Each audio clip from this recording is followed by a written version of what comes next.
nuestra patria. El Acuerdo de Ginebra inaugura la misión histórica de resolver esta controversia territorial mediante la negociación política. Desde esta tribuna rechazamos una vez más las pretensiones de la Secretaría General de Naciones Unidas en enviar la controversia con la República de Guyana a la Corte Internacional de Justicia en La Haya.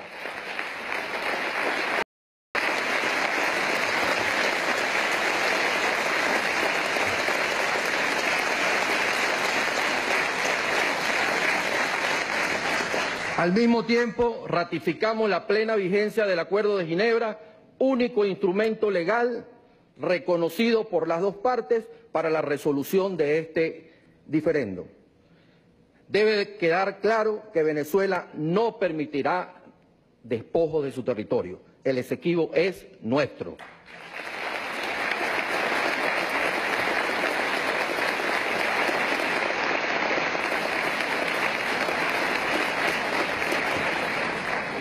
Primeramente quiero agradecer a Dios Todopoderoso, el gran arquitecto del universo, el estar hoy aquí frente a ustedes y frente al pueblo venezolano.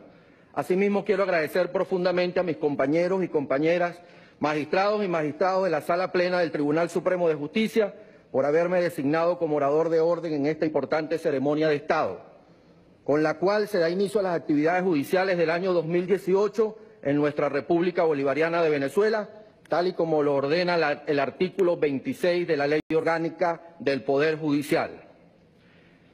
Es un honor que asumo con el agradecimiento y la humildad que corresponden a la alta responsabilidad de llevar la palabra del Tribunal Supremo de Justicia a todo el pueblo de Venezuela, pero también lo asumo con entereza y con el más grado de compromiso patriótico, profesional e institucional, siempre en defensa de los más altos intereses de la República y del pueblo venezolano, sobre todo en este momento histórico en que nuestra patria se encuentra asediada, amenazada por intereses y acciones imperialistas e injerencistas de potencias y organizaciones extranjeras que vulneran flagrantemente las normas del derecho internacional, los principios fundamentales del respeto a la soberanía, a la no intervención y a la libre autodeterminación de los pueblos. En tal sentido, en nombre de los magistrados y magistradas de este Tribunal Supremo de Justicia, quiero hacer un acto de desagravio hacia el ciudadano presidente de este alto tribunal, hacia los magistrados y magistradas integrantes de la Sala Constitucional, así como a todos y todos los altos funcionarios del Estado venezolano, quienes han sido objeto de sanciones y ataques injustos por parte de gobiernos y entes extranjeros.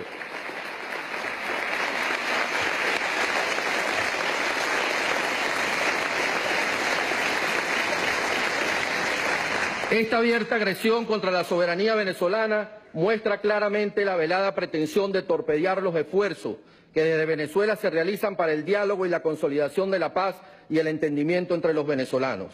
Exigimos respeto hacia nuestro pueblo, hacia nuestra soberanía, hacia nuestras instituciones legítimamente constituidas y demandamos el inmediato cese de las políticas hostiles y guerreristas contra nuestra patria. Quiero también enviar un saludo muy especial a la gloriosa Fuerza Armada Nacional Bolivariana, fiel defensora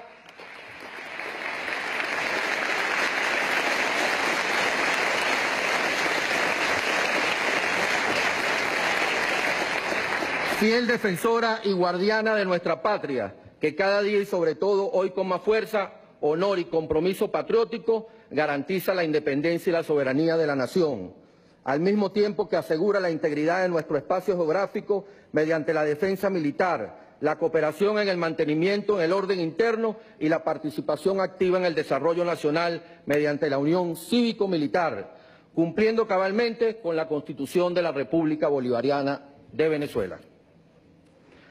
Expreso mi respeto y orgullo al pueblo venezolano, al poder popular, pueblo valiente, pueblo de lucha, pueblo trabajador y de alta conciencia, pueblo que se engrandece frente a las dificultades, pueblo de batalla, pueblo heredero de las glorias de nuestros antepasados aborígenes, de nuestros héroes y heroínas independentistas, pueblo de victorias.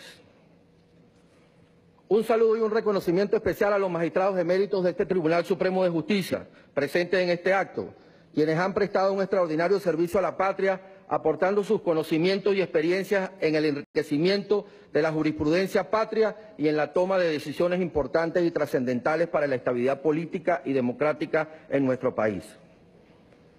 Agradezco igualmente a la academia, a la universidad, al Tribunal Supremo de Justicia y al Poder Judicial venezolano por mi formación como jurista y administrador de justicia, otorgándome la posibilidad del conocimiento, la experiencia, la fuerza moral, espiritual y ética que me han conducido a servir a mi patria de diferentes trincheras de lucha. De manera muy especial quiero dedicar mis palabras a mi madre, presente en este acto, a mi esposa, a mis hijos y a mi familia, presentes en este sagrado recinto.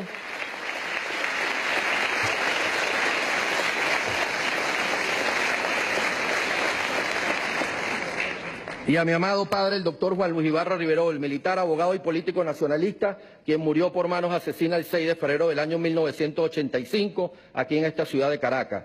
Luchador incansable contra la corrupción y contra los abusos de los regímenes de la época, soñador de una patria bonita y de los venezolanos. Padre, viviste y vivirás eternamente entre nosotros. Diste tu vida por un país mejor, porque la vida es bella cuando se lucha y cuando se ama. Siempre estarás presente en nuestras mentes y en nuestros corazones.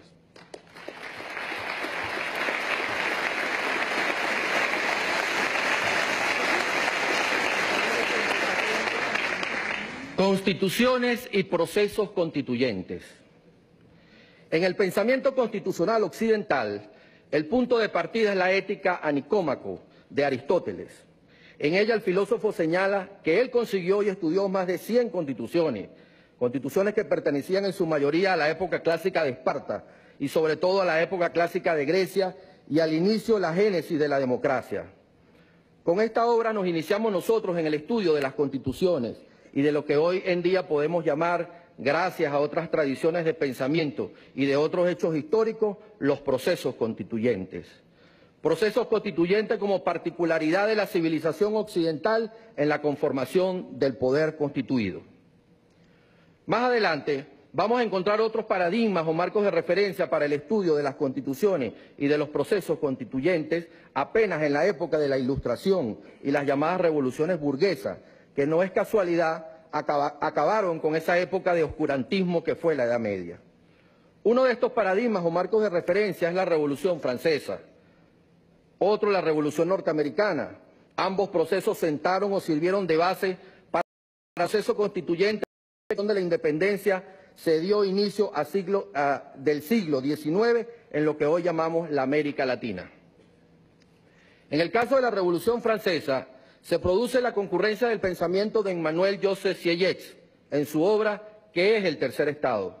Y el pensamiento de Juan Jacobo Rousseau en el Contrato Social. Estos pensadores dan la idea de una representación colegial de carácter extraordinario y de poderes plenipotenciarios, que es lo que es una asamblea constituyente. Para el abate Sieyès, el pueblo es la nación jurídicamente organizada. Las sociedades tienen el poder especial de organización, de autodeterminación y de soberanía. Es decir, ese poder especial es la constitución del nuevo Estado. La nación es titular de la soberanía, la cual se ejerce mediante el poder constituyente.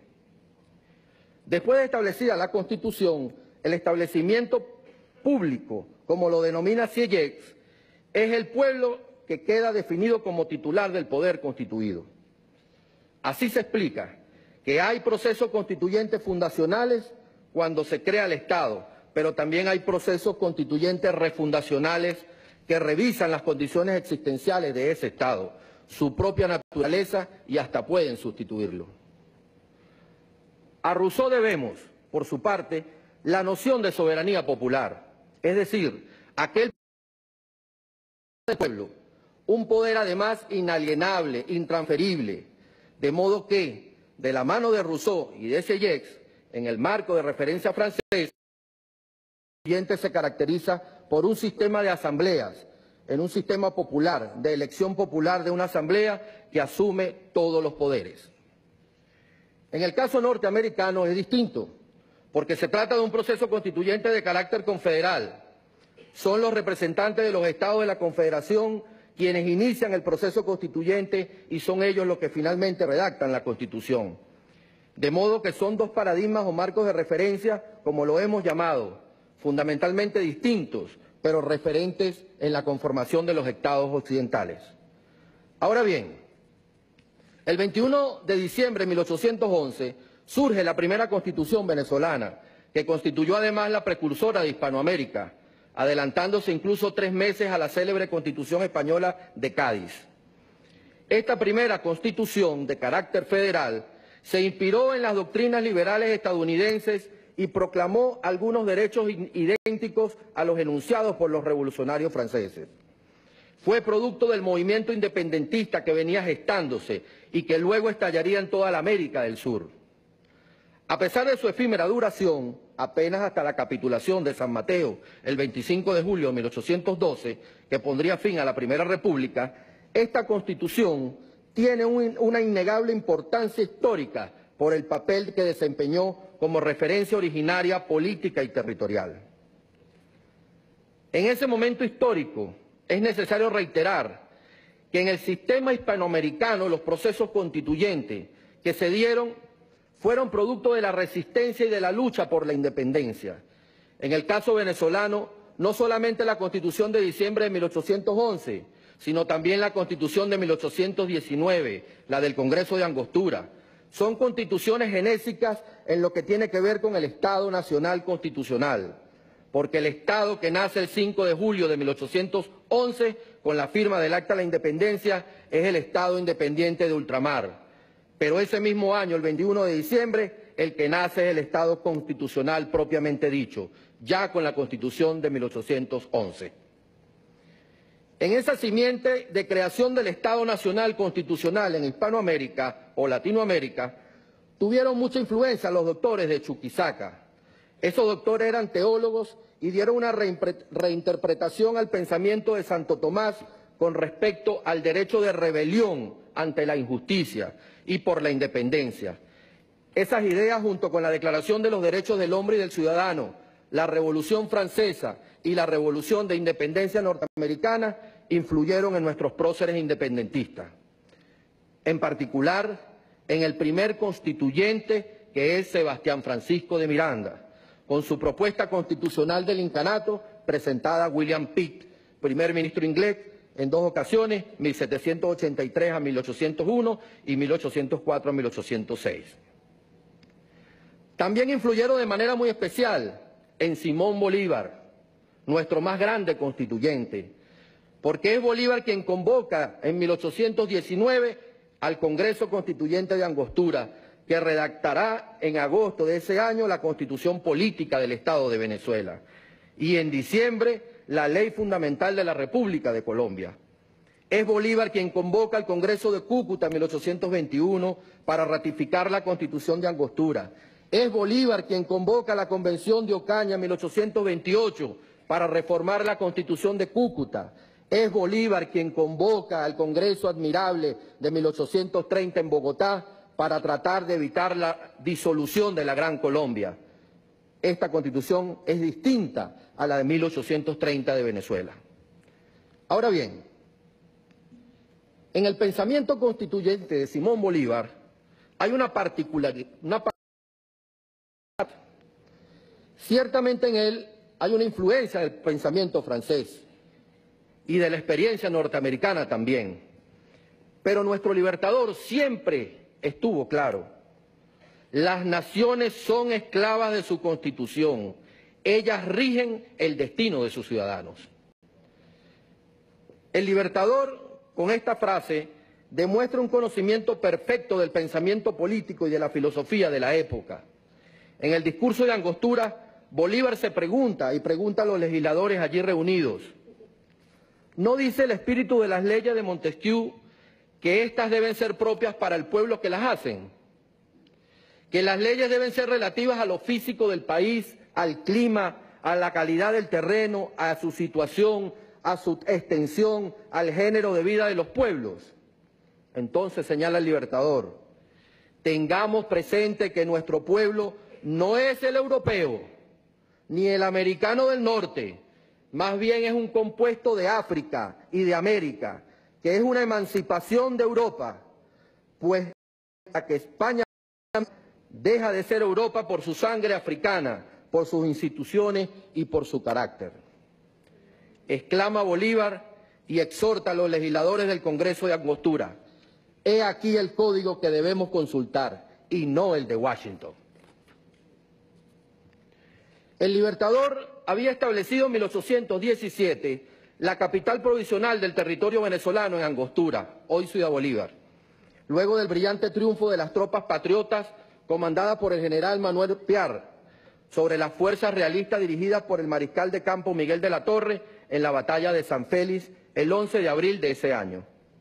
Inmediatamente comienza con actividad y disposición a organizar los estamentos políticos y administrativos que se requerían para dar forma al gobierno provisorio, mientras que la lucha continuaba en los campos de batalla para lograr la efectiva independencia. El 1 de noviembre de este mismo año, 1817, crea un Consejo de Estado a los fines de contar con asesores que pudieran ejecutar acciones civiles en su debido momento. El afán de Bolívar era que Venezuela debería tener una representatividad jurídica para poder negociar y convenir tratados con países y potencias extranjeras de igual a igual. Una de sus principales angustias y preocupaciones era que Venezuela no tenía constitución para ese momento, luego de la pérdida de la Segunda República en diciembre de 1814. Esa angustia se refleja con el discurso durante la sesión inaugural del Consejo de Estado recién instituido, cuando señala, entre otras cosas: yo he anhelado y podría decir que he vivido desesperado, en tanto que he visto a mi patria sin constitución, sin leyes, sin tribunales, regida por el solo arbitrio de los mandatarios, sin más guías que sus banderas, sin más principios que la destrucción de los tiranos y sin más sistema que el de la independencia y el de la libertad.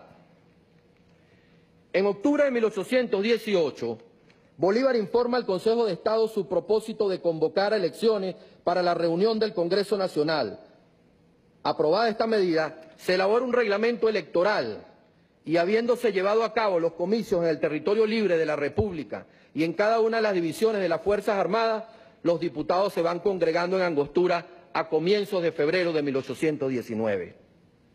El 15 de febrero de ese año, Simón Bolívar instaló el Congreso de Angostura bajo la inspiración del ideario de Sebastián Francisco de Miranda. El segundo Congreso Constituyente de la República de Venezuela fue este segundo Congreso de Angostura, cuyo principal cometido fue dar a nuestro país la segunda Carta Fundamental promulgada en Santo Tomás de Angostura, capital de la provincia de Guayana, de la República, y el 15 de agosto de 1819. Además de sancionar una nueva Carta Magna, el Congreso de Angostura aprobó a instancias de Bolívar la Ley Fundacional de la República de Colombia el 17 de diciembre de 1819, en la que se consagra la unión de Venezuela, la Nueva Granada y el Ecuador, estado que quedaría dividido en 3 departamentos: Venezuela, Nueva Granada y Quito. Recordemos las palabras de Bolívar en su discurso de Angostura, dejando un claro reflejo de sus ideales independentistas.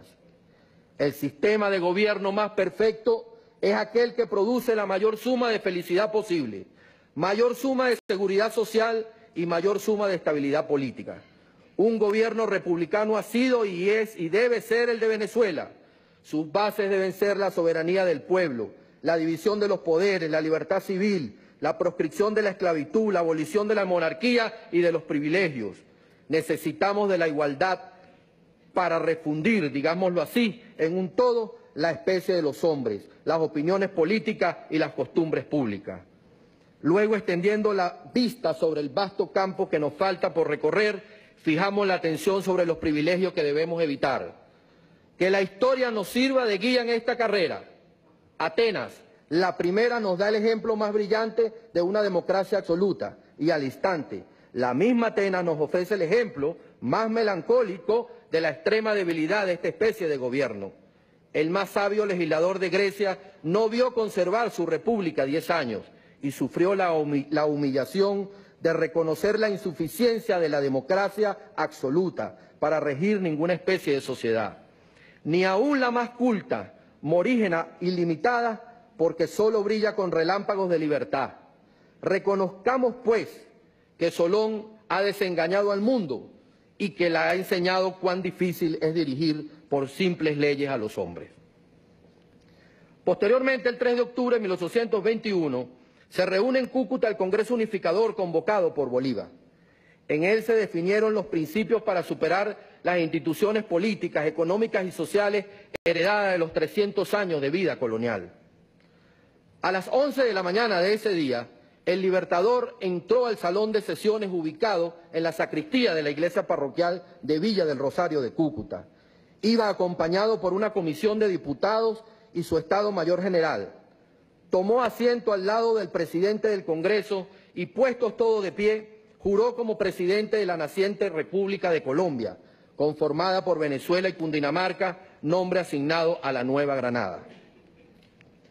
Tras un discurso y la posesión de Francisco de Paula Santander como vicepresidente, fue leído el texto de la Constitución que le dio vida política a la República de Colombia.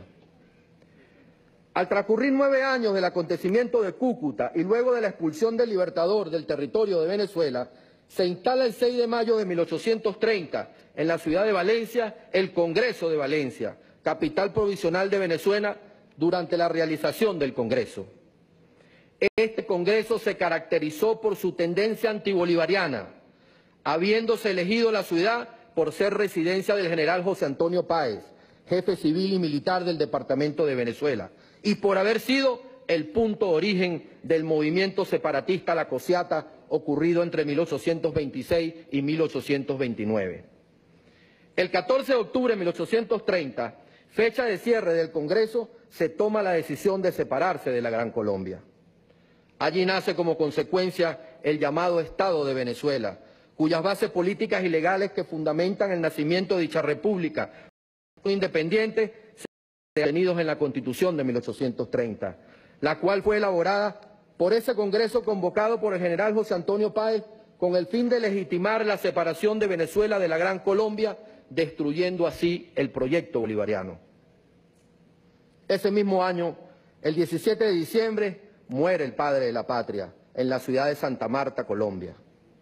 La historia nos permite dar respuesta a lo que es las asambleas constituyentes después de este fatídico hecho. A partir de 1857, con la Constitución promulgada durante el gobierno de José Tadeo Monagas, aparecen numerosas normas supremas cuya inestabilidad y efímera existencia reflejan procesos de elaboración con carácter acomodaticio y personalista, constituciones de facto, que fueron marcando los continuos cambios en el poder y reforzando el caudillismo que caracterizó gran parte de la historia política venezolana. Salvo la de 1858, que estatuyó el voto directo, universal, libre y secreto, imprimiéndole un sentido democrático a la sociedad de la época, y la de 1891, que estableció por primera vez el control de la constitucionalidad de las leyes y los actos del poder público a través de una alta corte federal. El resto de las constituciones en este periodo pasaron sin realizar grandes aportes a la consolidación del Estado. En los años 1864, 1874, 1893, 1901, 1904 se promulgaron otras constituciones, donde los cambios esenciales operaron en la estructura estatal territorial del Estado venezolano, su nombre oficial y el periodo de mandato presidencial. Durante el gobierno del general Juan Vicente Gómez se produjeron 7 reformas constitucionales, razón por la cual a este periodo se le conoce como el de las constituciones gomecistas. En 1909, 1914, 1922, 1925, 1928, 1929 y 1931 aparecerían estas sucesivas transformaciones hasta que su sucesor, el general Eleazar López Contreras, puso el cúmplice a la Constitución del 20 de julio de 1936 en un proceso que intentó ser democrático, mas no fue otra cosa que otro aparentemente y puramente político personalista. 9 años más tarde, el general Medina Angarita promulgó otra constitución, que era apenas una modificación de su antecesora, instaurando con una ley en 1945 algo tan importante como lo fue el voto de la mujer, que pasó a incorporarse luego en la Constitución de 1947. A partir de 1947, la práctica constitucional venezolana comienza a experimentar importantes cambios. Las nuevas reformas democráticas aparecidas al término de la Segunda Guerra Mundial llegaron, como en gran parte del mundo, también al escenario político y jurídico de Venezuela. Seguidamente surgió la Constitución de 1947, adoptada durante el gobierno de la Junta Revolucionaria conformada después del golpe de Estado al general Isaías Medina Angarita y estuvo dirigida por Rómulo Betancourt. Esta Constitución fue aprobada el 5 de julio de 1947 por una Asamblea Constituyente. Esta Carta Magna derogaba la Constitución de 1936, reformada en 1945 por el gobierno de Isaías Medina Angarita. Fue la primera Constitución de verdadero corte democrático, ya que en ella se establecía por primera vez la elección libre y directa y universal, estableciendo en una Constitución venezolana el voto femenino, el de los analfabetos y todos los mayores de 18 años.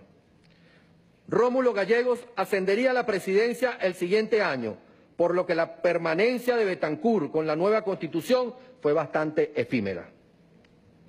El golpe contra Gallegos en 1948, el asesinato de Carlos Delgado Chalbó y el golpe de Estado de Marcos Pérez Jiménez puso fin a la vigencia de aquella Constitución, siendo posteriormente sustituida por la de este el 15 de abril de 1953. Luego de la caída del general Marcos Pérez Jiménez, el 23 de enero de 1958, las principales fuerzas políticas venezolanas firman el Pacto de Punto Fijo, el 31 de octubre de ese mismo año, concentrando el poder en los dos partidos tradicionales, AD y COPEI, que luego inaugurarían la era del bipartidismo en nuestro país. Rómulo Betancourt gana las elecciones de diciembre de 1958 y toma posesión como presidente de Venezuela en enero de 1959. El Congreso elegido en esa oportunidad asume la tarea de redactar una nueva Constitución, aprobada finalmente el 23 de enero de 1961 por el mismo Congreso y sin ser sometida a referéndum. Esta Constitución ha sido la de más larga duración en la historia constitucional de Venezuela hasta el momento. Resulta por demás interesante que la Constitución de 1961 no haya sido el resultado de un proceso constituyente originario, sino de una reforma constitucional producto de un acuerdo político como lo fue el Pacto de Punto Fijo. En efecto, el Congreso de 1959 actuó como un poder constituido, ya que la Junta de Gobierno instalada luego de la caída de Pérez Jiménez en su primer decreto había puesto en vigencia la Constitución de 1953. Y si bien la Junta se había reservado facultades constituyentes, estas desaparecieron al tomar posesión el presidente electo e instalarse el nuevo Congreso. Fue así como a partir de los artículos previstos en la Constitución de 1953 para su reforma y bajo la influencia del espíritu del 23 de enero, la comisión bicameral nombrada por el Congreso de 1959 inició su trabajo para producir ese nuevo texto constitucional, la Constitución de 1961. Durante casi 4 décadas rigió esta Constitución, sustentado en la renta petrolera, en la llamada Gran Venezuela o Venezuela Saudita, pero se vio enfrentada a una gran crisis a finales de la década de los 70 e inicio de los 80, provocada principalmente por la caída de los precios de los hidrocarburos y el alto compromiso contraído de deuda externa, hasta llegar al conocido Viernes Negro, bajo el gobierno del Partido Social Cristiano COPEI en persona del presidente Luis Herrera Campins. A partir de entonces y en pleno debacle de un sistema, comienza a sentirse el franco deterioro de la democracia venezolana, reforzada con la creciente ola de corrupción, ineficacia institucional y de los serios problemas de funcionamiento del aparato estatal. La crisis social y los continuos encontronazos entre las fuerzas políticas gobernantes y la sociedad civil desencadenarían un profundo proceso de deslegitimación hasta que el 27 y 28 de febrero de 1989, cuando el pueblo de Guarenas y el pueblo de Caracas iniciaran lo que Ignacio Ramonet y otros intelectuales han denominado la primera rebelión popular contra el neoliberalismo.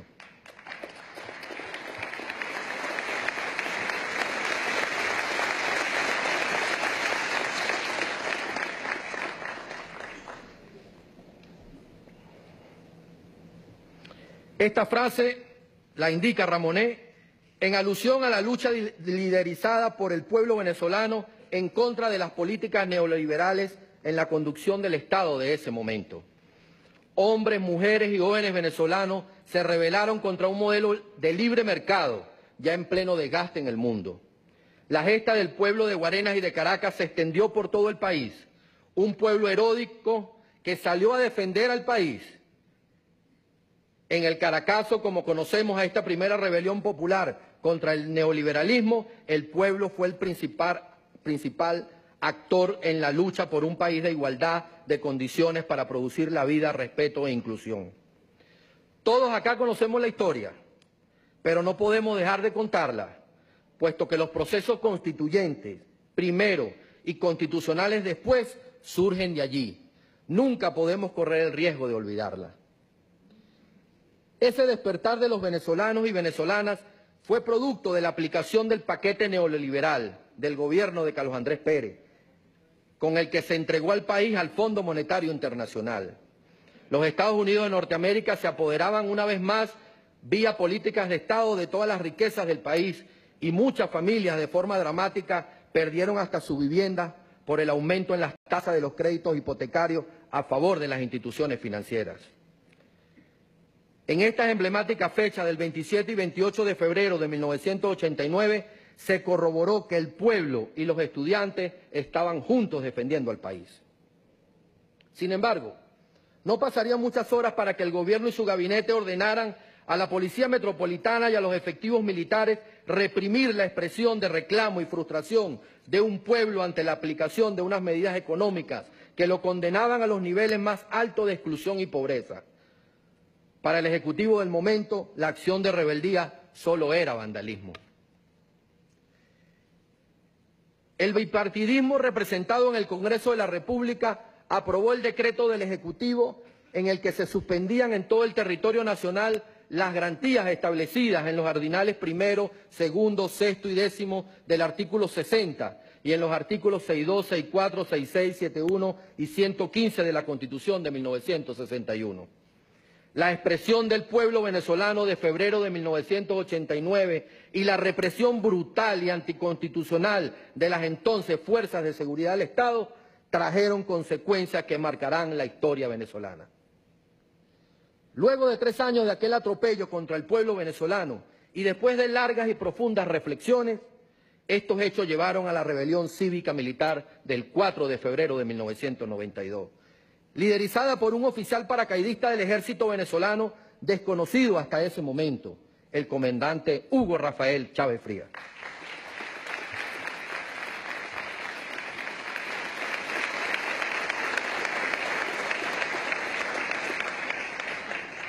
Que acompañado por un grupo de militares patriotas insurgieron contra el gobierno del entonces presidente Pérez. Los militares rebeldes no lograrían el objetivo de tomar el poder en la operación y serían detenidos inmediatamente por esa acción. Pero con aquella gesta y con la frase proyectiva del por ahora del comandante Hugo Chávez, lograrían identificar el sentir del pueblo venezolano y partir la historia patria en dos desde aquel momento. El ambiente de conflictividad política y social no cesaría con la detención del comandante Chávez. El 27 de noviembre de ese mismo año, 1992, tiene lugar una segunda insurrección contra el puntofijismo, representado por el gobierno de Carlos Andrés Pérez. Un grupo compuesto por civiles, militantes de organizaciones revolucionarias y altos oficiales de la Fuerza Armada Nacional hizo frente a los estragos causados por las políticas neoliberales de flexibilización económica ejecutada por Pérez y su gobierno. Estos hechos fueron apenas el inicio de las más profundas transformaciones políticas y sociales que ha vivido Venezuela en toda su historia republicana. Pasados 5 años del 4 de febrero de 1992, el 21 de abril de 1997, un movimiento político recién legalizado, el Movimiento Bolivariano Revolucionario 200, lanza la candidatura del comandante Hugo Chávez Frías a la presidencia de la República. Debemos recordar que tan pronto fue puesto en libertad en marzo de 1994, luego de ser procesado por el golpe de Estado del 4 de febrero de 1992, el comandante Chávez prometió una transición política que implicaba, entre otras cosas, la instalación de una Asamblea Nacional Constituyente que redactaría una nueva Constitución para la República, la muerte del viejo modelo oligárquico bipartidista adeco-copellano, el nacimiento de la Quinta República y el establecimiento de una nueva era política denominada Revolución Bolivariana. El 24 de julio de 1998, el candidato Hugo Chávez inscribe su primera candidatura presidencial y en las elecciones presidenciales del 6 de diciembre de ese mismo año gana la primera magistratura del país con el 56.2% de los votos, sorteando acciones marginales a la ley de procesos electorales de la época. Quiero traer a colación en este momento una cita del libro Historia Mínima de la Carta Magna, escrito por el profesor Earle Herrera en el año 2016, donde señala la postura del entonces candidato Hugo Chávez el 27 de mayo de 1997, 5 años después de la rebelión militar de 1992, durante el programa José Vicente Hoy, conducido por el doctor José Vicente Rangel, donde reitera su voluntad de convocar una Asamblea Nacional Constituyente si llegara al poder. Cito: no soy candidato presidencial para llegar al Palacio Miraflores, a donde voy a llegar, y entonces hacer acuerdos con el sistema, con la corrupción, con la podredumbre. No. Es que Hugo Chávez, presidente de la República, está obligado por contrato social a activar el poder constituyente para demoler este sistema viejo, a disolverlo a través del referéndum popular y levantar un sistema verdaderamente democrático, que es lo que queremos. Posteriormente, en su discurso ante el Congreso de la República, en la toma de posesión de la presidencia, el 2 de febrero de 1999, el presidente Hugo Chávez, citando a Bolívar, expresó: dichoso el ciudadano que bajo el escudo de las armas de su mando convoca a la soberanía nacional para que ejerza su voluntad absoluta. Por 1000 pueblos, por 1000 caminos, durante miles de días recorriendo el país, durante estos últimos casi 5 años, yo repetí delante de muchísimos venezolanos esta frase pronunciada por nuestro Padre Infinito, el libertador Simón Bolívar. Se trataba entonces, luego de este triunfo, de crear un sistema político y de nuevas relaciones que se ajustaran a los tiempos por venir y a los requerimientos de la sociedad. Era el momento de cumplir su principal promesa electoral: una Asamblea Nacional Constituyente para nuestro país, un modelo constituyente de carácter revolucionario, de participación popular, que finalmente se reflejaría en el texto de la Constitución de la República Bolivariana de 1999. Continuó diciendo el comandante Chávez en su mismo discurso de toma de posesión: ahora no podemos perder tiempo. El proceso se ha acelerado gracias a la decisión de la Corte y gracias también al clamor de un pueblo. Así, dentro de pocos minutos en el Palacio de Gobierno de Caracas, de Miraflores, juramentaré al próximo gabinete e inmediatamente convocaré al primer Consejo de Ministros extraordinario. Y hoy mismo, antes de salir de Palacio, al encuentro popular en Los Próceres, firmaré el decreto presidencial llamando a referéndum al pueblo venezolano, de tal manera que es un compromiso sencillamente, es un mandato de un pueblo. Yo estoy aquí para ser instrumento de un colectivo. Para ello, la fórmula legal estaba en el referéndum consultivo, regulado en la Ley Orgánica del Sufragio y Participación Política, cuyo artículo 181 fue objeto de interpretación por la Sala Político-Administrativa de la entonces Corte Suprema de Justicia, cuya sentencia el 19 de enero de 1999 estableció lo siguiente: la interpretación que debe atribuírsele al artículo 181 de la Ley Orgánica del Sufragio y Participación Política respecto del alcance del referéndum consultivo que consagra es que a través del mismo puede ser consultado el parecer del cuerpo electoral sobre cualquier decisión de especial trascendencia nacional, distinto de los expresamente excluidos por la propia Ley Orgánica del Sufragio y Participación Política en su artículo 185, incluyendo la relativa a la convocatoria de una Asamblea Constituyente. Con base en la interpretación in commento, el presidente de la República, comandante Hugo Chávez Frías, en sus primeros actos de gobierno al tomar posesión de su cargo, dictó el decreto número 3, mediante el cual se convocaba un referéndum consultivo para que, atendiendo a la expresión de la voluntad del soberano, se le autorizara a convocar la Asamblea Nacional Constituyente, definida por el autor Fernando Merio Merchán como, cito, aquel cuerpo de representantes de la soberanía popular que en nombre de ese pueblo y en virtud de su poder actúa como agente para plasmar en un articulado las decisiones básicas para la convivencia política ordenada que hayan surgido del proceso histórico fundante de la nueva legitimidad. Esto no es primariamente un hecho jurídico, sino es primariamente un hecho político con consecuencias jurídicas. Es de primera importancia señalar que el proceso constituyente de 1999 no fue producto de un acto de fuerza, como generalmente ocurre en los procesos constituyentes, y han ocurrido en nuestra historia. Por lo que la frase latina, rex factum non iuris, deberíamos invertirla o debemos invertirla, en el caso venezolano, rex iuri non factum. El proceso constituyente de 1999 es un hecho político que trascendió en lo jurídico.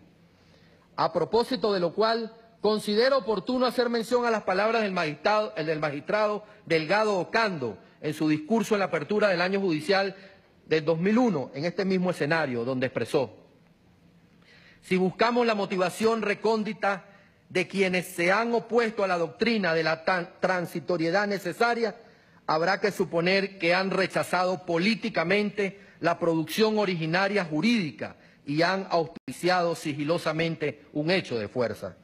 Nada ha dolido más a los adversarios del proceso que éste haya transcurrido jurídicamente. Mantener el proceso constituyente dentro de la técnica de la producción derivada es un hallazgo científico y una prueba de que el derecho es apto para promover y llevar a cabo la creación de un nuevo orden constitucional sin quebrantar las instituciones vigentes. Fin de la cita. En este contexto, el proceso constituyente en 1999 nace de la necesidad de un cambio producto de la insatisfacción y el rechazo de todo un país respecto al funcionamiento de los poderes constituidos. Era evidente el agotamiento del sistema político, la ilegitimidad de los poderes públicos y del orden socioeconómico. Durante casi 4 décadas de democracia representativa, la clase gobernante se fue socavando de manera abrupta y sostenida. Se dio a las presiones, a las influencias, al amiguismo, al partidismo, y desatendió el llamado de la propia Constitución vigente de esa época, la de 1961, que no era más que el llamado de la ley y la justicia. En virtud de ello, la misión y finalidad de la Asamblea Nacional Constituyente, cuyos miembros fueron electos el 25 de julio de 1999 e instalada el 3 de agosto de ese mismo año en el aula magna de la Universidad Central de Venezuela, fue producir un nuevo texto constitucional en el que se reflejaría la transformación del Estado. Esto solo sería posible mediante la creación de un nuevo ordenamiento jurídico que consagraría los derechos humanos como uno de los fines fundamentales de dicho texto, y aún más como un Estado de los derechos humanos, como lo comenta Borrego en su libro Constitución y Proceso del año 2000. Esta Constitución que diera primacía al ciudadano y consolidar el Estado de Derecho a través de un mecanismo que reconociera una democracia social y participativa, tal y como lo expresó la Sala Político-Administrativa cuando señaló el establecimiento de este naciente orden jurídico político debía respetar y aún estimular el desarrollo de aquellos valores que insufla una democracia social y participativa en virtud del principio de progresividad a que está sometida la materia. En su alocución en el acto de la Nacional Constituyente, el presidente Chávez catalogó el acto como revolucionario y destacó la necesidad de recordar que el pueblo es el único combustible de la máquina de la historia, alertando que la nueva Constitución no debía tratarse de una tarea solo de juristas ni de repúblicas aéreas, sino de recoger la expresión del momento nacional y reflejar en la Carta Magna un nuevo proyecto de país. En síntesis, la finalidad del proceso constituyente que se iniciaba tuvo su sustento en la recuperación de las bases de legitimación del poder público, y en el restablecimiento de los principios de convivencia democrática, fines que se establecerían en un conjunto normativo fundamental, la Constitución de la República Bolivariana de Venezuela, aprobada por referéndum popular el 15 de diciembre de 1999 y publicada el 30 de diciembre de ese mismo año. Así, el nuevo texto político fue aprobado como la norma suprema y el fundamento del orden jurídico, sobre la base del principio de la supremacía constitucional y a la cual quedaban subordinados todas las personas y todos los órganos que ejercen el poder público, constituyendo además uno de los deberes constitucionales de los ciudadanos y funcionarios, el de cumplirla, acatarla. Por ello, la Sala Constitucional de este alto tribunal, en sentencia número 1347 del 9 de noviembre del año 2000, dejó establecido que la Constitución es suprema en tanto es producto de la autodeterminación de un pueblo que se le ha dado a sí mismo sin intervención de elementos externos y sin imposiciones internas. Así, la Constitución viene a ser necesariamente la norma fundamental a la cual se encuentran vinculadas las múltiples formas que adquieren las relaciones humanas en una sociedad y tiempos determinados. En definitiva, la consagración expresa del principio de la supremacía constitucional reside no solo en la previsión en el propio texto constitucional de un sistema para la protección y garantía de dicha supremacía a través del control de su constitucionalidad, control difuso y concentrado de la constitucionalidad de las leyes, lo cual constituye sin duda uno de los pilares fundamentales del constitucionalismo contemporáneo y del Estado de Derecho, sino que también en la obligación de todos los jueces y juezas de asegurar la integridad y el cumplimiento de la Constitución. La Constitución de 1999 se traduce entonces en un nuevo texto fundamental con todo un articulado precedido de un preámbulo que establece los objetivos del Pacto de Organización Política del texto constitucional como guía obligatoria de la conducta para los órganos del Estado. Por tanto, los objetivos constituyen en su esencia los principales constitucionales fundamentales que lo inspiran con igual imperatividad, obligatoriedad y rigidez constitucional que las normas contenidas en el articulado de la Constitución. En el preámbulo, por lo tanto, hallamos las declaraciones iniciales relativas a la Constitución como emancipación de un pueblo, el poder originario del pueblo y la invocación de la protección de Dios, el ejemplo histórico del libertador, el heroísmo independentista y el sacrificio de los forjadores originales de la nación. De igual modo, la Constitución determina diversos fines políticos como la refundación de la República, el perfeccionamiento de la democracia, el reconocimiento de la sociedad venezolana como multiétnica y pluricultural, un Estado de justicia, federal y descentralizado, y los valores de la libertad, la independencia, la paz, la solidaridad, el bien común, la integridad territorial, la convivencia y el imperio de la ley. También es específica en los fines sociales, entre los que distinguen los derechos humanos esenciales, el derecho a la vida, al trabajo, a la cultura, a la educación, la igualdad sin discriminación ni subordinación alguna, y el fin esencial de la sociedad y el Estado de asegurar la justicia social. Asimismo, en el ámbito internacional, la Constitución bolivariana en su preámbulo indica como fines de la sociedad y del Estado venezolano la cooperación internacional y la integración latinoamericana. La Constitución de 1999 se centra principalmente en crear un sistema de gobierno que se define como plenamente democrático, responsable, alternativo, representativo, pluralista, social y participativo. Con la Constitución de la República Bolivariana de Venezuela se hace presente la democracia participativa, respaldo político del Estado democrático y social de derecho y de justicia que cobra expresión con las distintas modalidades de referéndum consultivo, revocatorio, aprobatorio y abrogatorio, y las otras formas de participación popular contenidas en el artículo 70, que no son más que la concreción del ejercicio directo de la soberanía.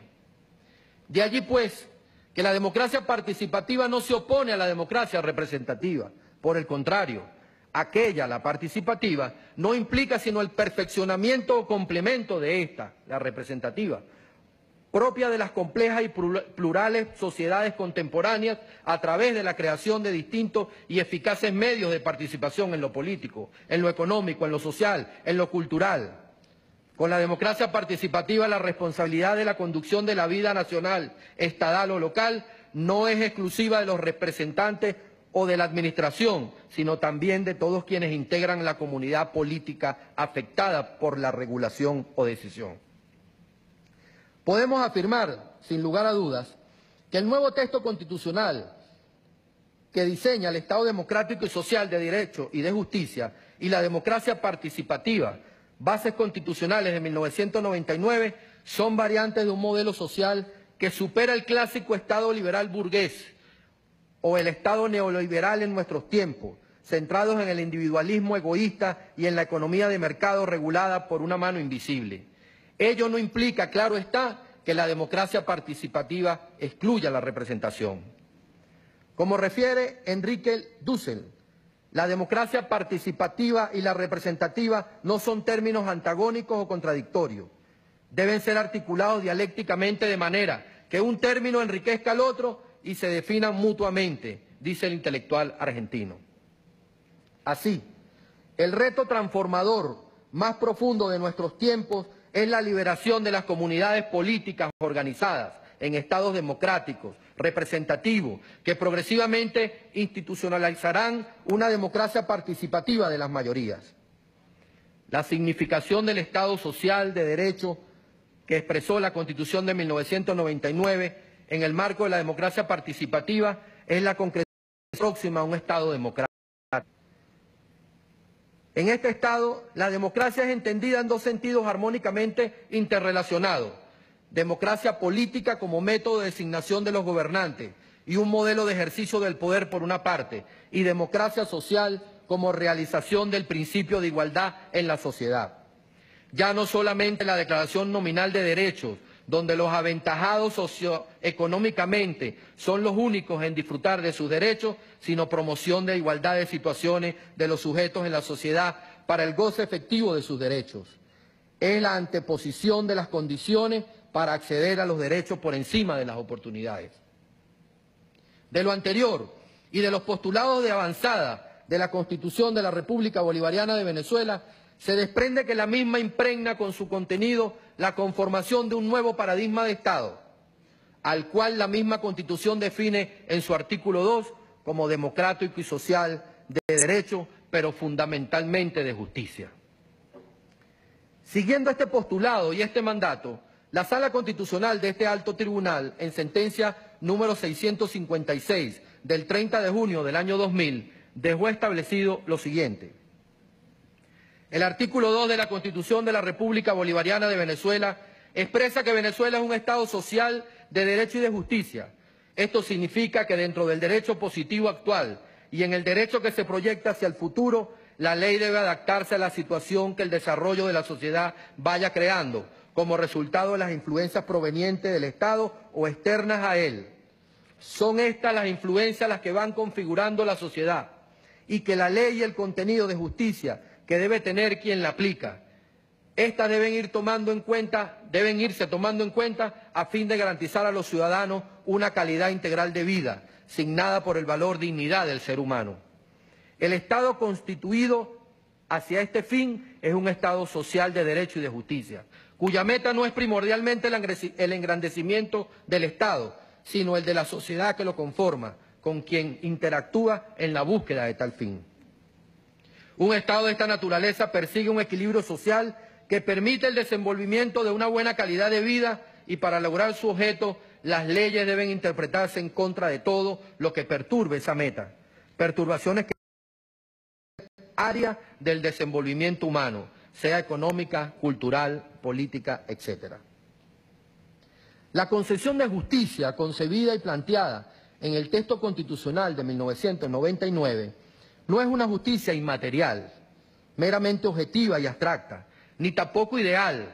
Por el contrario, es aquella justicia posible y realizable, gratuita, accesible, imparcial, idónea, transparente, autónoma, independiente, responsable, equitativa y expedita, sin dilaciones indebidas y sin formalismo o reposiciones inútiles, bajo la premisa fundamentalmente de la preeminencia de los derechos humanos, de la persona humana como valor supremo del ordenamiento jurídico, es decir, el derecho a una justicia material que obliga a las instituciones democráticas y a sus funcionarios no solo a respetar efectivamente tales derechos, sino a procurarla y concretarla en términos reales y efectivos.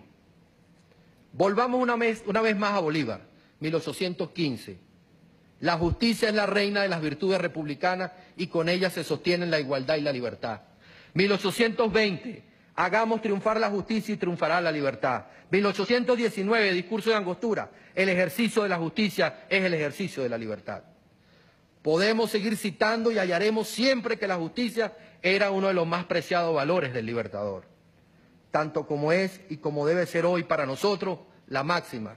No solo debe hacerse justicia, sino se debe ver cómo se hace, es tan cierta hoy como lo fue en el pasado. En esta dirección se apunta el autor Norberto Bobbio cuando sostiene que, cito, la justicia es un ideal a perseguir, para los cuales los derechos humanos deben ser un elemento central de la cultura jurídica, así como uno de los principales indicadores del progreso histórico y de la legitimidad de los sistemas democráticos. La justicia es un valor progresista y como la libertad tiene en el lenguaje político un significado positivo. Fin de la cita. El modelo de justicia en el nuevo orden constitucional venezolano nos involucra a todos. Más allá de la justicia administrada por los órganos jurisdiccionales, atiende a todas las instituciones y órganos del Estado que ejercen el poder y de manera muy particular a cada una de las personas que conforman la sociedad venezolana. Esta realidad en nuestra historia constitucional republicana se manifestó en el proceso constituyente de 1999, el cual fue escenario de participación y protagonismo de todos los sectores sociales, incluso de aquellos calificados como minorías. De allí que el texto constitucional de 1999 representa un verdadero modelo de Estado democrático y social de derecho y de justicia, en el que se ven representados los más elevados intereses en función de un destino común y una convivencia digna. Un modelo de Estado y del funcionamiento de sus instituciones, dentro del cual juegan un papel protagónico los órganos jurisdiccionales. En suma, el fin del proceso constituyente, iniciado en la República Bolivariana de Venezuela en los años finales del siglo pasado, no fue sino el rescate de las bases de legitimación del poder político y el restablecimiento de los principios de convivencia democrática forjados en un texto normativo fundamental llamado Constitución Bolivariana. Ahora bien, las transformaciones del Estado venezolano a partir del proceso emprendido desde 1998 no surge de una declamación particular interesada. Surge de la posibilidad constituyente que permitió la expresión del Estado en la Constitución de 1999. Si comparamos la posibilidad constitucional de 1999 con la de 1961, evidenciamos una Constitución normativa, flexible y abierta que surge ante otra, la del 61, de carácter hermético, cerrado. Podemos identificar que el modelo de Estado sustentado en la Constitución del 61, repito, texto no emanado del poder constituyente originario y no aprobado en referéndum, no se contemplaba el control de la constitucionalidad de los actos de los poderes públicos ni de las leyes, como está plasmado en la Constitución bolivariana. Solo existía un control de constitucionalidad relativo que permitió el desarrollo del Instituto del Amparo. No existía una jurisdicción constitucional garante de la integridad del catálogo de derechos. Imperaba la ley, no la Constitución. Imperaba el poder legislativo sobre otros poderes públicos y sobre el poder popular. El único control que se hacía era el de legalidad de los actos, permitiendo consolidar un Estado a la medida del poder legislativo, quebrando absolutamente el equilibrio que debe existir en todo Estado democrático en función de evitar los abusos y la desviación de poder. Era solo una constitución legal, no normativa como la bolivariana. Con la aprobación de la Constitución de la República Bolivariana de Venezuela, llegamos a un estadio superior del constitucionalismo, en el que no solo se consolidan dos nuevos poderes públicos, el poder electoral y el poder ciudadano, para sumar al equilibrio y control entre poderes en función de las garantías de los derechos constitucionales, sino que se entretejen importantes controles de constitucionalidad para impedir el abuso o desvío de alguno de los poderes en detrimento del Estado democrático y social de derecho y de justicia, y la transversalización de toda la institucionalidad por el principio de legitimidad democrática.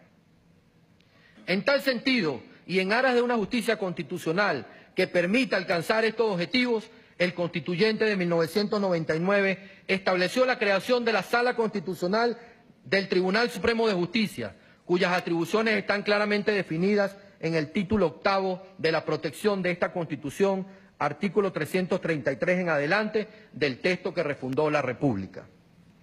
Se destaca que la voluntad del Constituyente consagró la supremacía constitucional, ordenando y orientando todos los actos de los poderes públicos y de todas las personas, y fundamentando el ordenamiento jurídico del Estado constitucional y su interpretación por la Sala Constitucional del Tribunal Supremo de Justicia. Ahora bien, producto del proceso constituyente de 1999, se estableció en Venezuela un Estado constitucional, caracterizado fundamentalmente por un control constitucional, sistema de frenos y contrapesos, lo que los especialistas llaman checks and balances. En el Estado constitucional no solo hay una definida división de funciones de los poderes públicos, sino que se incorporó un efectivo sistema de frenos y contrapesos entre los poderes públicos para garantizar el equilibrio y con ello la consecución de los fines del Estado. El control de la constitucionalidad y su titularidad. El control de la constitucionalidad se ejerce entre los órganos del poder público con los términos establecidos en la Constitución. Entre ellos cabe destacar el mandato para su protección dado a la Sala Constitucional del Tribunal Supremo de Justicia, quien es el máximo intérprete de la Constitución y garante de que el resto de los órganos de los poderes públicos y de las personas actúen conforme a la voluntad del constituyente contenido en la norma suprema. También debemos destacar que el pueblo venezolano, en el ejercicio de su soberanía, ejerce control de forma participativa y protagónica. Como tal, tiene la capacidad de abrogar leyes o proponerlas al Poder Legislativo, someter a referéndum consultivo temas de trascendencia, revocar mandatos de elección popular, acceder a los órganos del Poder Judicial y activar mecanismos de control de la constitucionalidad, entre otros. Es igualmente importante señalar que la Constitución en su artículo 333 establece la obligatoriedad a cualquier ciudadano, investido o no de autoridad, de defender la Constitución y ayudar a restablecer su vigencia cuando haya sido derogada por la fuerza o por mecanismos distintos a los establecidos en ella. Además de esto, la Constitución de la República Bolivariana de Venezuela nos da la posibilidad del control constitucional de las leyes. El sistema de pesos y contrapesos y el control constitucional antes mencionado en la Constitución de la República Bolivariana de Venezuela se establecen diversos controles de constitucionalidad de las leyes, tanto previos como posteriores. En el caso del control previo, de acuerdo al artículo 214, dentro del lapso de 10 días para su promulgación, el presidente de la República está facultado para solicitar de la Sala Constitucional un pronunciamiento sobre la conformidad de una ley sancionada con la Constitución. La Sala Constitucional, en ejercicio de su mandato de control, establecido en el artículo 336, declarará la conformidad constitucional o su inconstitucionalidad, en cuyo caso la ley sancionada quedaría excluida del universo jurídico.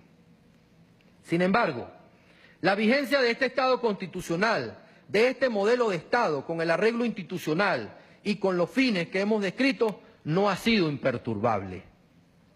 Por el contrario, desde la vigencia del Estado social en Venezuela, 1999, este ha sido objeto de numerosos ataques y permanentes conspiraciones. La lista es larga: golpes de Estado, recordemos el 11 de abril de 2002, golpes suaves permanentes, sabotaje petrolero, guarimbas como forma de protesta violenta, guerra económica, sanciones financieras y diplomáticas, ataques armados a hospitales, escuelas, preescolares, instalaciones militares y hasta este propio Tribunal Supremo de Justicia y un largo etcétera. Estos ataques han sido por parte de quienes han querido implementar nuevamente el neoliberalismo en nuestro país. Quienes así actúan no perdonan que una de las características fundamentales del desarrollo del Estado social sea que la distribución de las riquezas de nuestra patria se realice fundamentalmente hacia los más necesitados. adaptando el ordenamiento jurídico a las realidades sociales, creando normas de protección a los que siempre estuvieron olvidados e invisibilizados. No perdona que se les dé atención preferencial a nuestros campesinos, campesinas, a los pueblos indígenas, a los trabajadores y trabajadoras, pescadores y pescadoras, a las mujeres, los niños, niñas y adolescentes, las personas con alguna discapacidad, a las personas de la tercera edad. No lo perdonan. Son evidentes los intentos de estos grupos de tomar el poder político para achicar, adelgazar al Estado, minimizarlo. Esta es la tesis del Estado mínimo, basado en la filosofía política liberal del economista austríaco Friedrich August von Hayek, que pretende que el Estado se dedique exclusivamente a las funciones clásicas del Estado democrático moderno: salud, educación, infraestructura, seguridad, delegando el resto de las actividades al sector privado. Hay quienes plantean incluso que el Estado debe reducirse al mínimo y, si es preciso, eliminar toda actividad en materia de salud y educación. Considerando además la tesis de la privatización de las grandes empresas estatales y de los servicios públicos, una de las políticas privilegiadas por los sectores que pugnan por reducir el Estado a su mínima expresión. Por eso, nosotros como hombres y mujeres de Estado debemos defender, como lo hemos venido haciendo, la consolidación del Estado democrático y social de derecho y de justicia. Para decirlos con palabras de Gramsci, el Estado es apenas una trinchera avanzada tras la que se asienta la robusta cadena de fortalezas y fortines de la sociedad civil. Por ello, definir la historia política venezolana que se inició a partir de la emancipación de 1811 resulta una tarea compleja. Sin embargo, podemos afirmar sin temor a equivocarnos que fue un constante e interminable proceso de reinstitucionalización social, en el cual los procesos constituyentes, las reformas constitucionales y las nuevas constituciones fueron la vía escogida para refundar la República.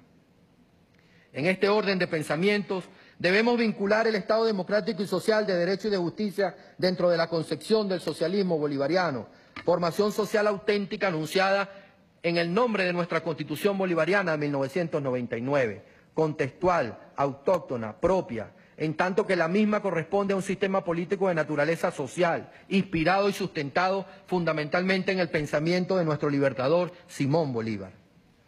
Tomemos nuevamente las palabras de Bolívar en su discurso de Angostura. La naturaleza hace a los hombres desiguales, en genio, temperamento, fuerza y caracteres.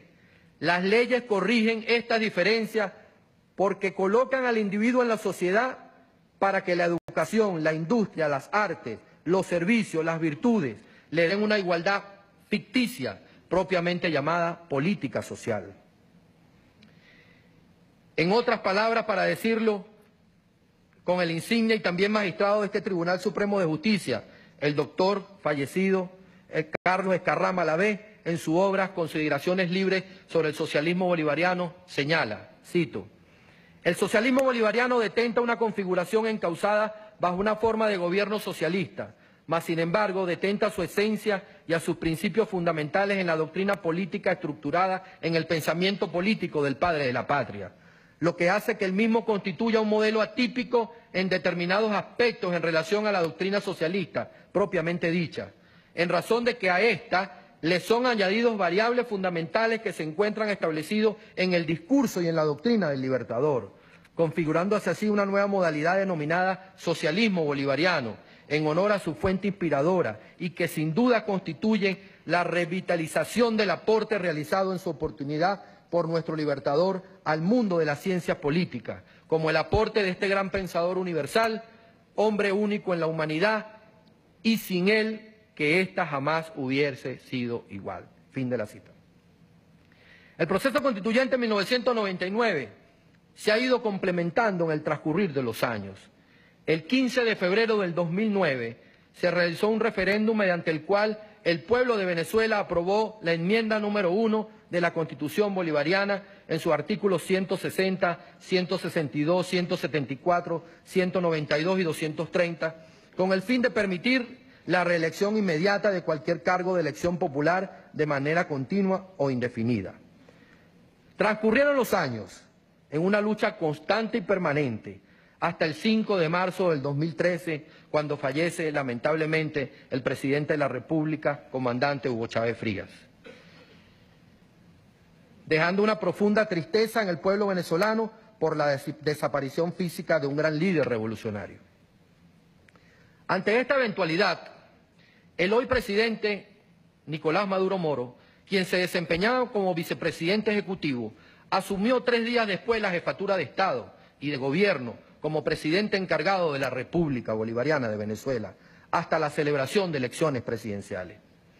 Nuevamente, en el ejercicio del control concentrado de la constitucionalidad, nuestro máximo tribunal de la República, por intermedio de la Sala Constitucional, en sentencia 141 del 8 de marzo del 2013, sobre la interpretación del artículo 233 de nuestra Carta Magna, declaró: visto pues que la situación suscitada ha sido el sensible fallecimiento del presidente de la República, ciudadano Hugo Chávez Frías, y tomando en cuenta que dicho ciudadano se encontraba en el ejercicio del cargo de presidente de la República, es decir, había comenzado a ejercer un nuevo periodo constitucional, es aplicable a dicha situación lo previsto en el segundo aparte del artículo 233 de la Constitución. Esto es, debe convocarse una elección universal, directa y secreta, y se encargará de la presidencia de la República el ciudadano Nicolás Maduro Moro, quien para ese entonces ejercía el cargo de vicepresidente ejecutivo. Dicha encargaduría comenzó inmediatamente después que se produjo el supuesto de hecho que dio lugar a la falta absoluta. El presidente encargado debe juramentarse ante la Asamblea Nacional y así se establece. Como manda la Constitución de la República Bolivariana de Venezuela, ante la declaración de la falta absoluta del presidente Hugo Chávez, se celebraron elecciones presidenciales el 14 de abril del 2013, en las que resultó ganador el presidente Nicolás Maduro Moro. Fue proclamado presidente de la República Bolivariana de Venezuela por el Consejo Nacional Electoral y asumió como tal el 19 de abril de 2013, coincidencialmente cuando se conmemoraban 203 años de la Declaración de Independencia en 1810. Ahora bien, no es un mero recuento lo que estamos intentando aquí. Es fundamental tomarnos un tiempo para analizar el modelo, el momento constituyente que estamos transitando y su repercusión no solo en la historia contemporánea nacional, sino como paradigma regional y seguramente mundial. Como en 1810 y los años que le siguieron, Venezuela es hoy en día el centro de una lucha por la emancipación de los pueblos. Momento constituyente, acabo de decir. Algunos tal vez se pregunten, ¿qué es ese momento constituyente y qué implica? El momento constituyente no es más que la confluencia de una serie de circunstancias de tipo histórico y político que generan la necesidad de un proceso constituyente originario. Así de sencillo y complejo a la vez. Porque el momento constituyente así definido tiene como finalidad la refundación de las bases del pacto social y en nuestro caso del pacto republicano que nos dimos desde la independencia. El momento constituyente es, pues, un imperativo social, político e histórico, es un mandato del pueblo. Nuestro momento constituyente comenzó a tomar forma cuando de la Asamblea Nacional, una de las ramas del poder público, se pretendió subrogar ese espacio institucional para desviarlo de sus fines esenciales y tratar de Estado-nación, conociendo el Estado democrático y social de derecho y de justicia y las funciones específicas constitucionalmente atribuidas de las otras ramas del poder público nacional. Todo ello acompañado de una gran campaña internacional que hacía caja de resonancia. Las acciones desplegadas procuraban, en primera instancia, romper el orden constitucional, crear una aparente situación de anarquía institucional y política, implantando el escenario de un conflicto entre poderes, que gracias al Estado constitucional existente y la capacidad del sistema constitucional para dirimirlo y superarlo mediante la actuación de este Tribunal Supremo de Justicia, tuvo la solución debida de conformidad con los parámetros constitucionales establecidos. Todo ello con la pretensión de justificar una intervención internacional sobre la base de una perversa matriz de desprestigio internacional que pretende forjar la crisis del Estado forajido o Estado fallido, absolutamente cuestionable. El quehacer internacional se desarrolló en torno a la institucionalidad jurídica de los Estados y desde la cual se direccionaron los acontecimientos de alto impacto mundial e incluso interno. Con fines analíticos y para una mejor exposición de los hechos ocurridos desde el año 2014 y siguientes, desarrolló una permanente lucha institucional y política, dirimiendo los conflictos siempre dentro del marco de la constitucionalidad y del Estado de Derecho, pasando por el pronunciamiento injerencista y violatorio a las normas del derecho internacional, así como el derecho a la soberanía y la autodeterminación de los pueblos del presidente estadounidense Barack Obama en marzo del 2015, donde emitió una orden ejecutiva en la cual declara una emergencia nacional respecto a la inusual y extraordinaria amenaza que representa Venezuela para la seguridad nacional y la política exterior de los Estados Unidos. Acción que rechazamos categóricamente, manifestando nuevamente: Venezuela no es una amenaza, es una esperanza.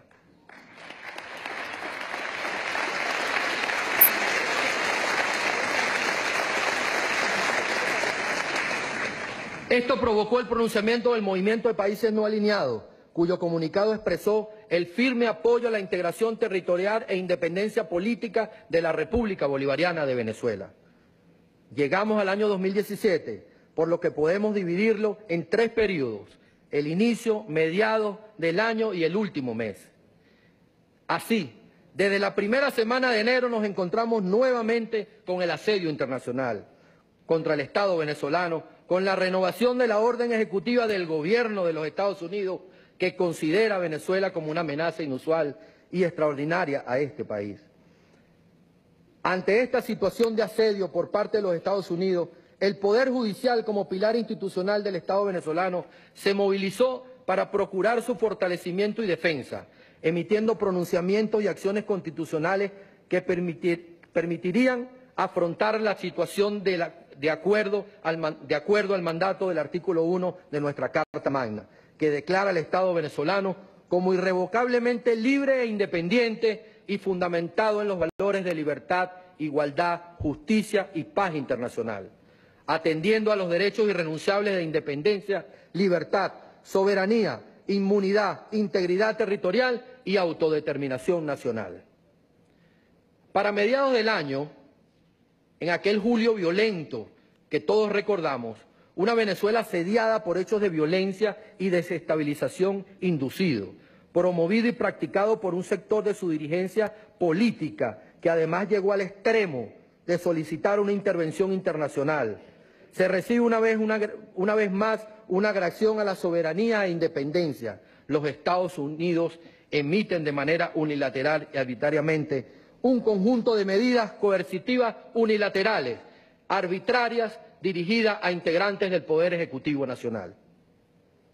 Al mismo tiempo, una de las integrantes de los poderes públicos nacionales se plega a la injerencia internacional, pronunciándose en los medios nacionales e internacionales para desconocer una decisión de este alto tribunal. Por toda respuesta, los agresores encontraron una vez más a esta institución cohesionada en torno al primer artículo constitucional. Venezuela se declara irrevocablemente libre e independiente y fundamenta su patrimonio moral y sus valores de libertad, igualdad, justicia y paz internacional en la doctrina de Simón Bolívar el Libertador. En medio de la diversidad de ópticas, no es poca cosa la demostración institucional para hacer frente a la tormenta nacional e internacional que direcciona el mundo en el siglo XXI. Solo el compromiso, la institucionalidad y la constitucionalidad podría lograrlo. El año termina con 3 acontecimientos electorales constitucionales en Venezuela y parte de la comunidad internacional que juega la injerencia desconociendo al Estado venezolano, cruzando ríos, sorteando barricadas, desplazándose a lugares distantes, arriesgando en muchos casos la propia vida. El pueblo venezolano dio una demostración de su carácter pacífico, de su vocación democrática, de su rechazo a la violencia como expresión de la antipolítica, y el resultado fue la paz. Una paz ganada a pulso, con mucha paciencia, con mucha constancia. Desde el punto de vista institucional, Venezuela se enrumba definitivamente a consolidar la constitucionalidad y con ello confrontar la violencia y la agresión contra el pueblo venezolano. Le ha correspondido a este Tribunal Supremo de Justicia hacer lo que le compete como institución, avalar las acciones emanadas del mandato constitucional, respetar y hacer valer el mandato del pueblo y de la Constitución. Esto le da la moral y la legitimidad constitucional, constitucional internacional que nuestros convenios y relaciones adquiridas establecen. El Estado venezolano se pliega al diálogo como fórmula jurídica para defender su soberanía y la acción electoral para garantizar la paz nacional. Mientras tanto,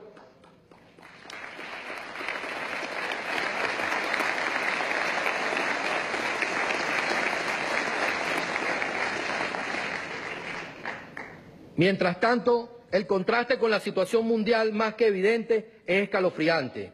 El mundo se estremece ante la advertencia del Papa Francisco sobre una posible confrontación de guerra mundial de tipo nuclear.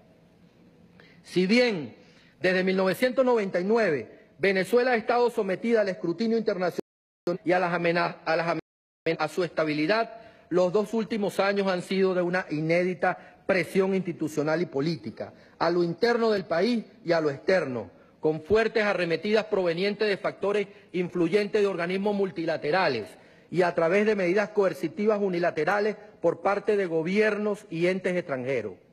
Todas y cada una de ellas violatorias del derecho internacional y específicamente transgresoras de las cartas fundacionales de la ONU y de la OEA, respecto al principio de la no injerencia en los pueblos, autodeterminación y soberanía de los estados. El bloqueo financiero, más que es contra el Estado venezolano, es contra el pueblo, principal víctima en cualquier bloqueo o intervención. Es transversal a la agenda de desestabilización. Su objetivo ha sido público. Hemos oído y leído en palabras de los presidentes Obama y Trump que su objetivo no es otro que torcer el brazo a la nación venezolana y cambiar el gobierno, sin destacar la opción militar, como se encargó de recordar el secretario de Estado Rex Tillerson apenas la semana pasada. La agresión a nivel económico ha ido mutando. Hemos visto cómo se incorporaron elementos que trastocaron de forma inmediata la vida de nuestro pueblo, entre ellos el golpe directo a nuestra moneda. Desde el punto de vista institucional, el intento de debilitar al poder ciudadano, con altos funcionarios del Ministerio Público participando en la destrucción de la institucionalidad. Esto fue clave en esta maniobra contra el Estado social de Derecho y de Justicia que oportunamente quedó develado ante la sociedad. Estas múltiples formas de ataque a la nación, fíjense que no hablo de gobierno, me refiero al Estado-nación, requirieron por parte de los agresores de la agudización del elemento psicológico. Ya no bastaba con desmoralizar y desesperanzar a nuestros jóvenes. Había que convencerlos de que la violencia era el único camino y el odio era el motor de su acción dantesca. Para la comunicación de guerra que les aupaba desde todos los frentes, esa era una acción heroica. Los trabajadores del Poder Judicial particularmente hemos sido víctimas de esta última etapa de violencia, como nunca antes lo habíamos visto ni sufrido. Hemos sido objeto privilegiado de los ataques violentos, agresiones e incendios a nuestra sede, persecución y amenazas a nuestros trabajadores, incluso ataques armados y con granadas a esta sede, donde funciona un preescolar y hay que recordarlo siempre. Todos estos ataques configurando sin duda alguna arremetidas de tipo terrorista. Pero no van a ser estos ataques y estas arremetidas las que van a lograr poner de rodillas al Poder Judicial venezolano para obligarlo a renunciar a su cometido constitucional. Asumimos el compromiso histórico a la altura de un pueblo que reclama entereza y perseverancia.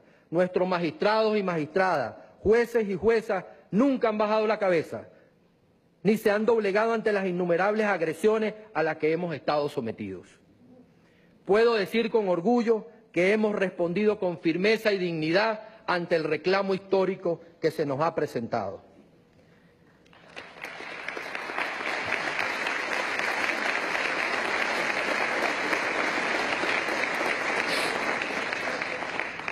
También hemos sido testigos de excepción en nuestra tarea de administrar justicia, la muy dolorosa participación en hechos de violencia por parte de jóvenes y en crímenes violentos de intolerancia que tocaron y desdibujaron nuestra identidad nacional.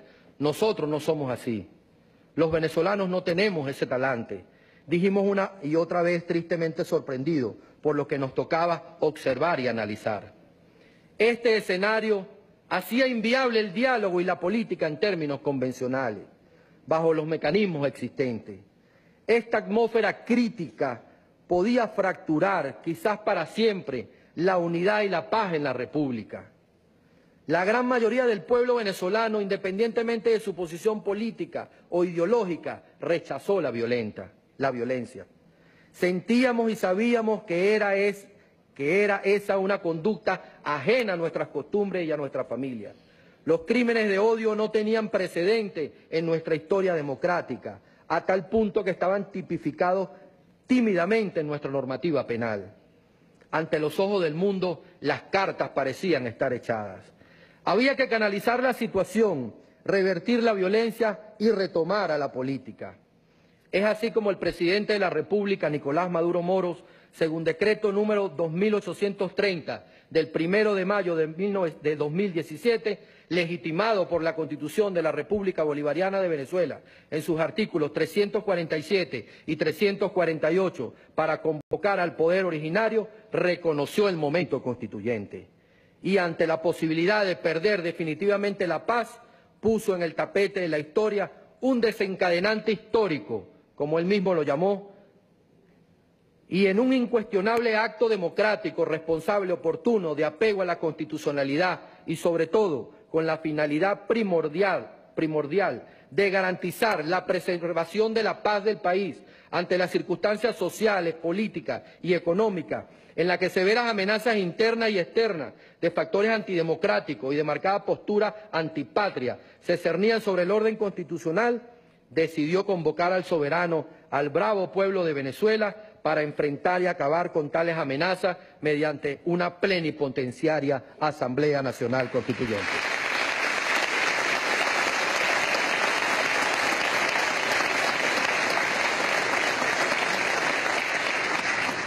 El primer objetivo de la Asamblea Nacional Constituyente, y por ello mismo, primer punto del decreto de convocatoria, era la paz, como necesidad, derecho y anhelo de la nación. Pero no era el único.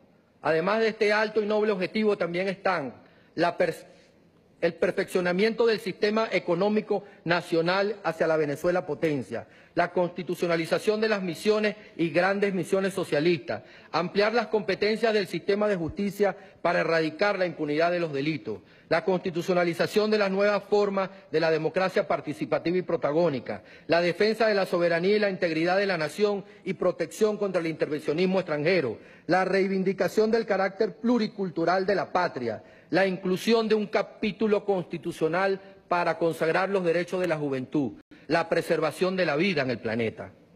Para el convocante, el presidente de la República, Nicolás Maduro, quien hoy nos honra con su presencia en este solemne acto de la apertura del año judicial, se trataba de ganar la paz para el futuro de Venezuela, convocando este nuevo proceso constituyente para traer de vuelta el escenario político a quienes dejaron de creer en la política como única vía idónea y apostaron por la violencia y el terror. Constituyente para abrir las puertas del diálogo y comenzar un camino de reencuentro nacional. Vale la pena traer a colación la sentencia número 378 de la Sala Constitucional de este Tribunal Supremo de Justicia del 31 de mayo del 2017, la cual señalaba lo siguiente. El artículo 347 define en quién reside el poder constituyente originario, en el pueblo como titular de la soberanía. Pero el artículo 348 precisa que la iniciativa para ejercer la convocatoria constituyente le corresponde, entre otros, al presidente o presidenta de la República en Consejo de Ministros, órgano del Poder Ejecutivo, quien actúa en ejercicio de la soberanía popular. En los términos expuestos anteriormente, la Sala considera que no es necesario ni constitucionalmente obligante un referéndum consultivo previo para la convocatoria de una Asamblea Nacional Constituyente, porque ello no está expresamente contemplado en ninguna de las disposiciones del capítulo 3 del título 9. Quedaba de este modo resuelta la interpretación de los artículos 347 y 348 de la Constitución de la República Bolivariana de Venezuela. El convocante presentó las bases comiciales de esta convocatoria, con las que se superó el modelo representativo partidista que había caracterizado a la Constituyente del 99 al tener que adecuarse al marco constitucional de 1961. Sin perder la acostumbrada representación territorial de los constituyentes, se amplió al incorporar nuevos actores políticos, una gruesa vocería de constituyentes sectoriales, regionales y locales. En esta Asamblea Nacional Constituyente, así convocada y elegida, se oye la novedosa voz de sectores sociales que en el 99 estaban poco organizados y en la mayoría de los casos excluidos de la vida política, sectores que emergieron con fuerza estos años y fueron convocados como poder constituyente originario, irrumpiendo en la historia constitucional de Venezuela. Ya no se trata solo de un catálogo de derechos que los reconoce en el nuevo pacto constitucional, sino que en esta oportunidad ellos mismos están escribiendo la historia. Sin duda alguna, un nuevo paradigma incuestionable para los pueblos del mundo. Una vez electa la Asamblea Nacional Constituyente, ante una contundente participación que enviaba un mensaje al mundo, retornó la paz, el diálogo, la esperanza en una nación que quiere perpetuar sus valores republicanos. Las venezolanas y los venezolanos decidimos levantar la cara al futuro y transitar un nuevo proceso constituyente. Se impuso la política, nuestra tradición republicana, la herencia ancestral, el bienestar común, nuestros valores como pueblo que comparte una historia común de libertadores y se identifica con una misma espiritualidad y un sueño común en el presente y en el futuro, la patria. La Asamblea Nacional Constituyente del 2017, profundamente democrática, participativa, protagónica, multiétnica y pluricultural, como manda el preámbulo de la Constitución de la República Bolivariana de Venezuela, corresponde a un modelo constituyente de carácter revolucionario de participación popular. Del mismo modo, el artículo 349, experiencia y legado del comandante Chávez en la Constitución de 1999, señala la coexistencia de los poderes, poder constituyente y poder constituido. Es meridianamente claro este artículo al establecer la subordinación del poder constituido al poder constituyente, siendo esto parte del producto de la eficacia de la Constituyente de 1999. Esta nueva Asamblea Nacional Constituyente es la prolongación de esa energía transformadora del poder constituyente originario, tomando en cuenta que el Constituyente de 1999 tuvo que entrar en un proceso rupturista frente a la Constitución de 1961, situación distinta a la actual, que no es rupturista, sino de profundización de la Constitución de la República Bolivariana de Venezuela. Una vez electas elecciones populares, libres, secretas y directas, celebradas el 30 de julio del 2017, la Asamblea Nacional Constituyente, ante una contundente participación, le enviaba un mensaje al mundo. La nueva Asamblea Nacional Constituyente se instaló el 4 de agosto de este mismo año, 2017, y ha asumido la tarea de reordenar las distorsiones que se generaron en esta agresión de múltiples dimensiones, entre ellas, reestructurar el Ministerio Público, producir un marco normativo para fomentar la convivencia pacífica, aprobar las propuestas de ley presentadas por el presidente constitucional para tomar las medidas que se requieren para combatir el bloqueo financiero y garantizar al pueblo el acceso a los productos y bienes que requiere, convocar los procesos electorales para renovar el poder político local, estatal y nacional para fortalecer la institucionalidad democrática, trabajar con las propuestas de los comités constituyentes en el marco de los propuestos en las bases comiciales. Ha permitido igualmente la Asamblea Nacional Constituyente consultar al pueblo de Venezuela sobre su destino en el marco de una ejemplar democracia deliberativa, participativa y popularmente protagónica. Facilitar la relegitimación del Estado, de los poderes públicos y del poder derivado en general. Proteger al pueblo, en especial a los sectores más vulnerables, que han sido víctimas de uno de los ataques más terribles al sistema socioeconómico nacional y a la propia concepción de república. Mantener el orden constitucional y protegido, la soberanía e independencia nacional en trabajo conjunto con el Poder Constituido en plenas funciones. Adecuar de forma progresiva el orden jurídico a las exigencias urgentes de los nuevos tiempos. Desplegarse por todo el país realizando asambleas constantes y permanentes con el pueblo en la calle. Llegamos a este punto. Podríamos entonces preguntarnos, ¿cuáles han sido las funciones políticas cumplidas por todos y cada uno de los procesos constituyentes durante 3 siglos de reformas constitucionales y nuevas constituciones en la historia política de Venezuela? Presentamos un amplio catálogo de ellas. Primero, la independencia a través del derecho, al independizarnos de la monarquía española. Segundo, solventar crisis institucionales y de legitimidad. Tercero, ofrecer salidas políticas e institucionales a procesos de violencia y guerra, guerra de independencia, guerra federal. Garantizar las sucesiones presidenciales, reformar el Estado, realizar el poder, las instituciones, solucionar graves crisis políticas y, sobre todo, darle realce a la forma de entendernos más política y pacificadora que se ha dado la humanidad mediante el derecho, dotarnos de un Estado de Derecho, de la sujeción a la ley, de una ley democrática construida por el Poder Constituyente para hacer posible el Estado democrático y social de derecho y de justicia. Todo este recuento nos lleva a señalar claramente que los conflictos políticos, sociales y económicos que puedan presentarse en la República podrán ser resueltos, y así ha quedado evidenciado, y es la gran demostración que ha dado el presidente de la República Bolivariana de Venezuela dentro del marco de la constitucionalidad y las leyes. Siempre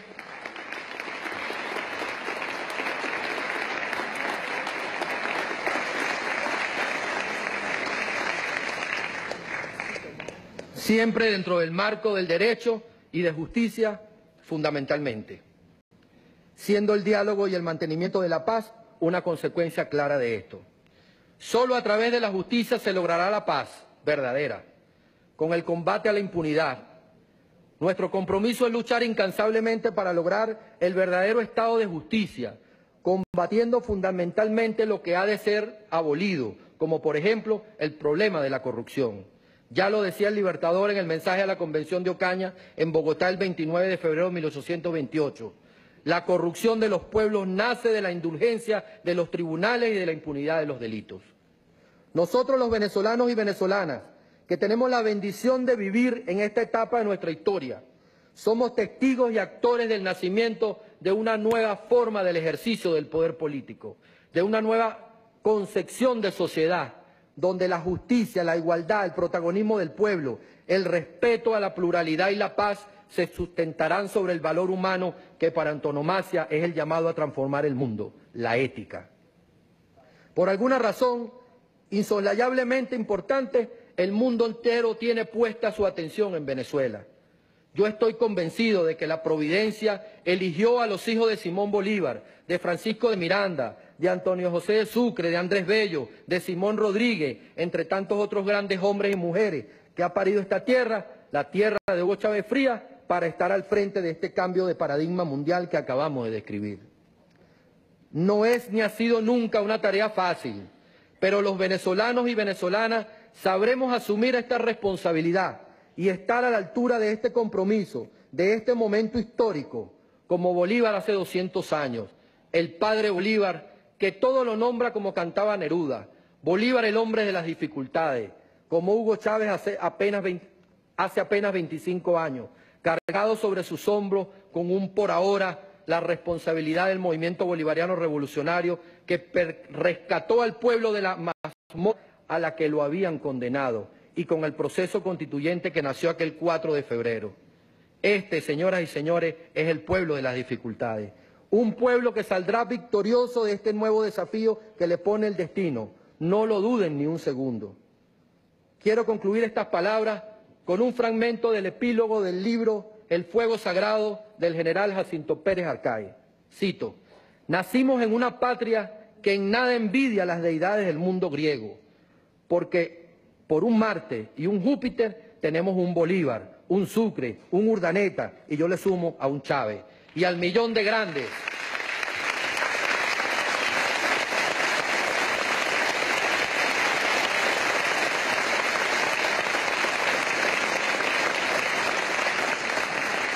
Y al millón de grandes, hechos del mismo barro y con el mismo soplo divino de Adán y de todos los hombres.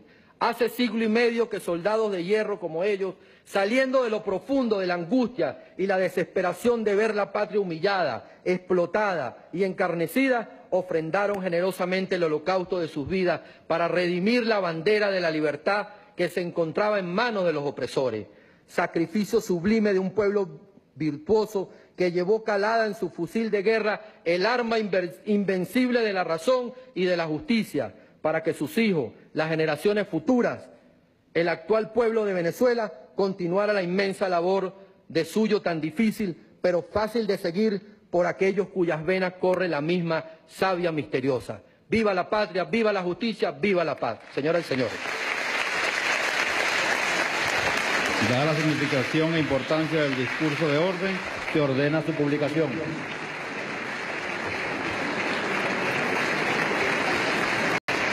Asimismo, se exhorta a la comisión integrada por los magistrados Bárbara César, Francia Coello, Cristian Serpa, para acompañar al orador de orden a su puesto en el estrado.